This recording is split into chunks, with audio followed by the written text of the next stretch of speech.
Hello mga guys, mag-video nga tayo kasi may customer tayo napaka-pogi ng motor na ito. Nagtutululaway ni Buboy. Pati ako na rin. Pati ako rin tumutululaway ko rito. Time check, 3:17, August 22, Tuesday.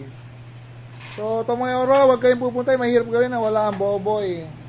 Alam nyo na, pag mahirap, si Boboy lang pinapahirapan natin. So, eto nga, Honda XADV na latest model to, 2023, limited edition pa. First time dito, shoutout kay Sir Alan, andito na ibalas mo, Sir. Ang ganda oh. Ano? Special edition XADV. Kamukha ito nung kay Sir J Katagumpay, ganitong color. Ewan ko lang, ang same ako lang. Kaya may tumatawag, mamaya na pa yung tumatawag, nagbibideo tayo. So, pakilala kita, Sir. Okay lang, Sir? Okay lang. Yan, good afternoon, Sir. Ano po pangalan ni Sir? Good afternoon, Romel. Sir Romel. Naku, mayayaman ng Sir Romel. Parang si Sir Romel Santos.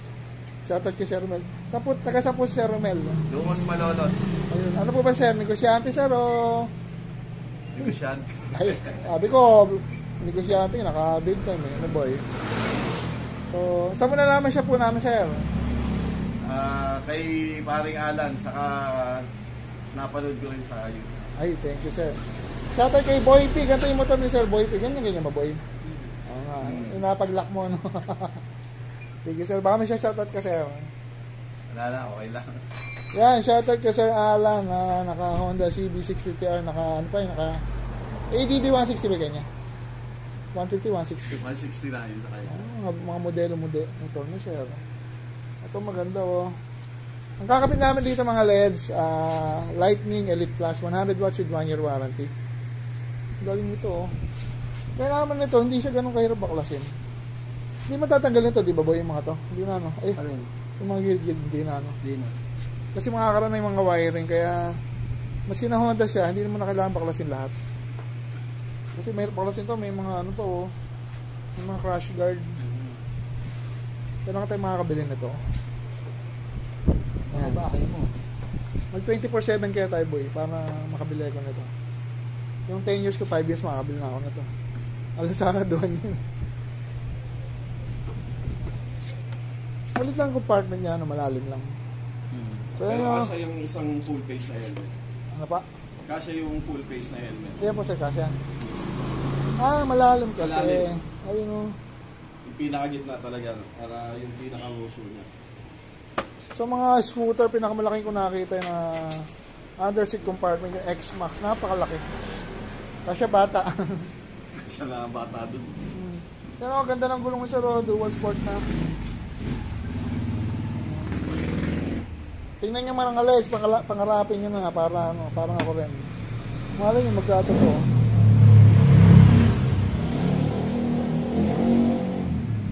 So, yung mga modelo, push button na. Yung unang modelo yata, disusi pa eh. Hindi ko alam kung mga features nito. Electronic suspension na ba ito, Sir? Di pa, Sir, no? Electronic suspension, di pa? Wala. Alam mo, hindi pa yata eh. So, yan, mga LEDs. Balikan na natin to pag na-install na yun. Pakita natin yung ilaw na install natin dito. Ito. Ito kakabit natin dito. Elite Plus by Nelson. Ayan, no? Pakita natin. Ayun. Ayun. Ayan, no? Ganyan siya kalaki. Ayan, Lightning. Hindi siya madumi. Hindi ang gas-gas, dumi lang yan. Ayun, no? Parang mga agiw. Lightning yan. Ayan, no? Dumi-dumi lang yan. Liwanag nito, mga LED. Sakto-sakto sa mga big bikes na kagaya nito. So, yan. Tayo gagawin mo ng wiring. So, thank you. Yan mga LEDs, update tayo. Honda XADV 750 2023 model. Yan. So, mga nakakabit na natin ngayon, i-mount na natin yung ilaw. Ginamitan natin ng Motowolf clamp type bracket. Saktong-sakto yan sa mga crash guard. Yung bracket na yan, sakto na yan. Tapos kagandahan yan, meron siyang sa pinago na plastic. Kasama na yun pag binili. Tapos naro-rotate yan. So kahit anong gusto mo angle ng ilaw, pwede yan. Ayan o, Motowolf. So dito natin minount ang forma niyan pag nakaharap ganito. Nagbablog. Ayan. Tapos syempre yung wiring niya, yung ginawa natin. Kasi nga, napakaganda ng motor. Ginawa natin maganda lalo yung harness. Maganda na lalo pa natin pinaganda. Binalutan natin ng sinkable tube lahat. Ayan, mga makikita niya, mga maiksi lang, mga ganyan lang. Ayan pa, oh. Saan nakakuha nito? Nakapulot ka pa, pang reserve mo yata. Ayan. Tapos si Jojo ang gumagawa sa battery. Ayan, oh. Huwag kayong mag-alala pag XAD, kaya nang baklasin yung grupo yan. Tinuruan ko na kasi ito, kaya kabisado na niya. Kung yung bracket namin, yung mga harness namin, ayan, oh, lumalawit, oh. Hindi nyo makikita yan kasi naka-sinkable tube lahat. Ayan, oh. Ganyan, oh. Ayan. So, mas na big bike pa yan at nakalitaw yung mga wire. Hindi nyo mapapansin kasi nga lahat nakabalot ng sinkable tube. So, ganito yung lasin na nire-wire namin kay Boy P. Medyo may idea na rin kami paano gawin. Tapos yung buong wiring nito, mga naka-relay, naka-fuse, naka-terminal. So, yan. Kasi may mga naliligaw pa rin mga ano sa page natin eh. Mga kulto. Shoutout sa inyo dyan.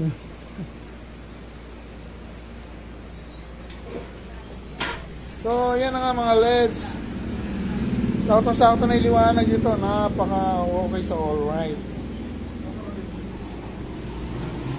Kasi nga, stainless na, di ba? No cutting, no splicing, no electrical tape yan. Lahat ng wiring niya nakabalot ng shrinkable tube. Nakasakit, naka-fuse, naka-relay, at naka 3-way switch ang gamit natin. So, yan.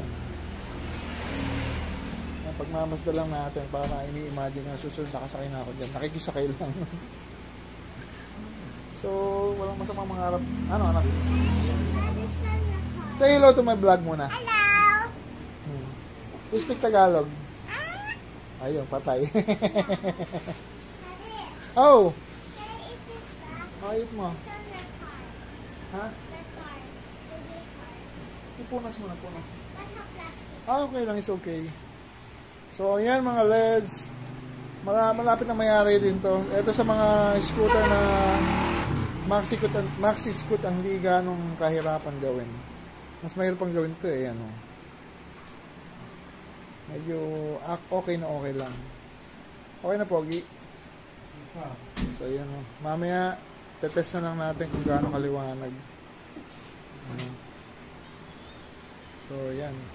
Kung may mga big bike kayo, dalhin nyo lang dito. Huwag kayong matakot. Gumagawa tayo niya. Maski na BMW, Ducati, ano, mga ganito, high-end na scooter.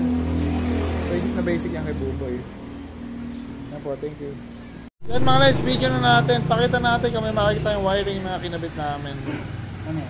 Siyempre, may wiring yan. Hindi lang talaga kita kasi nga naka-sinkable tube lahat ng black. So, gumagana na yan mga LEDs. Ayan o. Dati na may busina to. Ito pala, dahil pindutan mga kalito. Diyan ito parang sungaw. Parang matulog sa matulog. Ganun din pa yung motor mo. E-bike lang dahil pindutan. Hindi na-convert na kasi. Ayun, napakaganda ng panel niya. So, yan mga LEDs, ganyan kami mag-wiring. Hindi nyo makikita yung wire na kinakabit namin. Kasi nga, puro sinkable tube binalot natin. Saka, safe na safe din yan kasi naka-fuse. So, in case na may mag-short, ang puputok lang yung fuse natin na lagi natin kinakabit katabi ng battery. So, yan mga LEDs. Napaka-safe ng wiring na yan. Ano, eto na yung ilaw mga LEDs. Masusubukan natin ang lakas mamaya. Yan, paggabi na nga, oh. At yan, tumatawag na ang Tok-Tok Rider na malapit na nakatumasalugan mo. So yan, kakabit na rin yung mga kahan nito. Tapos done na tayo rito. Yan, thank you. Yan, video natin mga LEDs. Kabit. Ba't naka-on na? Sige na, naka-on na nga. So yan, naka-on na pala. Napakaganda ng panel ng XADV. So, demo natin yung ilaw. You know, low, high. Ang liwanag yan mga LEDs. Tingnan nyo, napaka-solid. Huwag yung di ba mababa? Sakto lang yan. Testing natin sa labas. Parang mababa. So, pakita natin yung ilaw. Ito yan mga LEDs. 100 watts with 1 year warranty. Hindi kayo malubat yan. So, yan. Tapos na tayo. Anong dilim? Ayan. Lumiwanag na. Dahil na tayo rito mga LEDs. Lahat ng kinabit namin dito ng ating na-spicy ng electrical tape. Tapos yung MBL premium LED with 1 year warranty. Yan o. Tapos lahat ng wiring natin safe kasi naka-fuse, naka-shrinkable tube, no cutting, no splicing, no electrical tape. Pakita natin si owner, si Sir na big time. Sir, ano nga uli name mo po, Sir? Romel, Si Sir Romel, taga Longos, Malolos. Okay na, Sir? ganda. Ay, thank you very much po, Thank you Sir. rin, thank you. Salamat. Yun. Dana tayo.